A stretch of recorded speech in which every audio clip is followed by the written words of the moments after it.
Okay, picture this. It's the end of 2022. Lionel Messi is hoisted up into the Qatar night sky, the World Cup trophy just gleaming in his hands. It was this unbelievable emotional peak of a lifetime, right? The exact moment the undisputed greatest of his generation officially completed football. But here's the thing about sports. The story doesn't just stop at the happy ending.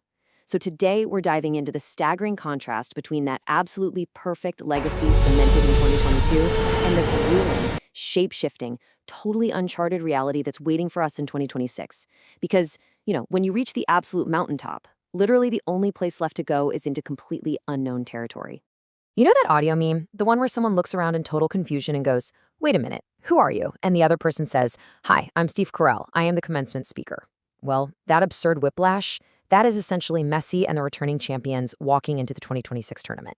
They're stepping out of this familiar elite club of international heavyweights, straight into a stadium packed with absolute strangers. The familiarity of 2022 is completely gone. It's been replaced by a staggering wave of new challengers hungry for their spot on the global stage. It is going to be the ultimate culture shock for a squad that thought they had already conquered the whole world. So let's start with part one, the completed legacy. But before we get into the pure chaos of 2026, we've got to remember just how tightly contested that perfect legacy actually was. People call it the greatest final ever played, and honestly, they're not wrong. It was a breathless, emotional roller coaster. Argentina rushes out to a 2-0 lead. They're ready for history. Then, bam, 80th and 81st minutes, Kylian Mbappe delivers a staggering brace to bring France roaring right back. We go to extra time. Messi scores to make it 3-2. Then Mbappe completes a historic hat-trick to tie it 3-3. And keep in mind, this was the very first final to use semi-automated offside technology for clinical precision, so literally every single razor-thin margin mattered. Argentina barely survived the duel, prevailing on penalties. The line between immortal legacy and crushing defeat was just incredibly fragile. Which brings us to Section 2, historic outliers and giant slayers. Because here's the reality. Even the legendary teams are constantly walking a tightrope. 2022 was already showing us the cracks in the old world order. The tournament was an absolute breeding ground for historic upsets, proving that pedigree guarantees you absolutely nothing. I mean, we saw Morocco become the first African and Arab nation to ever reach a World Cup semifinal. That was backed by the heroics of goalkeeper Yassine Bounou and that unprecedented massive leaping header from Youssef En-Nesyri to knock out Portugal. Then we saw Saudi Arabia's Salam Al-Dosari score a stunning screamer, delivering perhaps the biggest upset in modern history against the eventual champions, Argentina. Oh, and we even saw Canada's Alphonso Davies score the country's first ever tournament goal in just 68 seconds. The underdogs were already biting hard, setting the stage for a totally new era. Now for Section 3, the unknown twist. If 2022 was the closing chapter of the old era, then 2026 is a completely unscripted sequel. For the first time ever, the tournament is introducing a massive 48-team expansion. Hosted across Canada, Mexico, and the United States, this isn't just, a slight tweak to the rules. It is a fundamental shape-shifting of the whole tournament into a grueling 104-match marathon. The paths of the trophy just got significantly harder, and the margin for error has basically vanished entirely. The sheer physical toll of navigating this expanded bracket is going to test every single team in ways they have never, ever experienced before. It creates this incredible clash of the known versus the unknown. On one side, you have exactly 22 returning World Cup winners. This includes that battle-tested 2022 Argentina core, right? Guys like Emiliano Martinez, Enzo Fernandez, Alexis McAllister, and Julian Alvarez. They actually know what it takes to survive the pressure cooker. But on the flip side, a staggering 891 players are stepping onto the World Cup stage for the very first time in 2026. 891. That is an overwhelming wave of unpredictable, hungry challengers from nations making their tournament debut.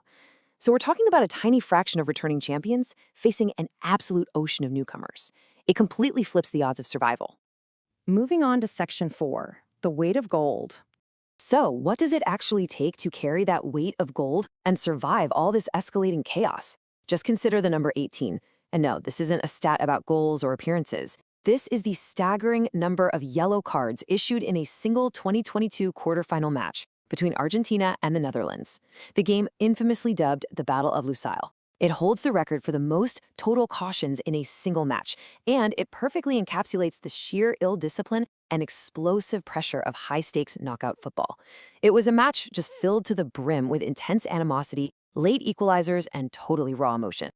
And the tension doesn't just stop when the final whistle blows.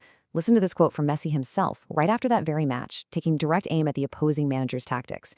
He said, Van Gaal says that they play good football, but what he did was put on tall people and hit long balls. This really highlights the brutal psychological warfare these players have to endure. Carrying the weight of gold means constantly defending your legacy, both on the pitch against physical giants and off the pitch in all that fiery post-match drama. You aren't just playing a game anymore. You are fighting tooth and nail to protect a narrative that everyone else is desperate to tear down. Plus, the physical toll is expanding too.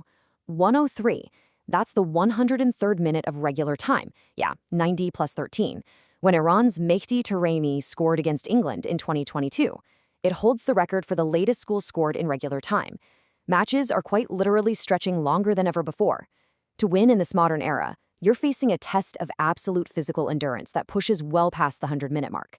You aren't just outplaying the opponent, you've got to outlast your own body's limits. And hey, if you think the 48-team format in 2026 might somehow water down the intensity, think again. In the opening match of the 2026 tournament between Mexico and South Africa, there were already 3 red cards handed out. 3! Very few World Cup openers have ever been that chaotic. So this new format hasn't made things easier, it's just injected a wild, unpredictable volatility right from day one. There's no feeling out period anymore. From the very first kickoff, it is an absolute fight for survival. Finally, Section 5. One more unscripted chapter. So the narrative is no longer just about defending a title, right? It's about navigating a completely unprecedented landscape, which leaves us with this vital question.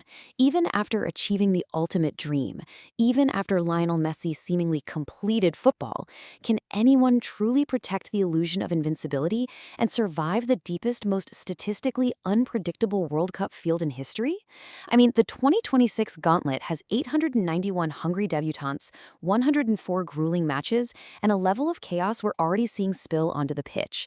The perfect legacy of 2022 is cemented in the past, for sure. But the future? The future is entirely unwritten. Definitely keep an eye on those debutantes because international football is about to get wilder than ever.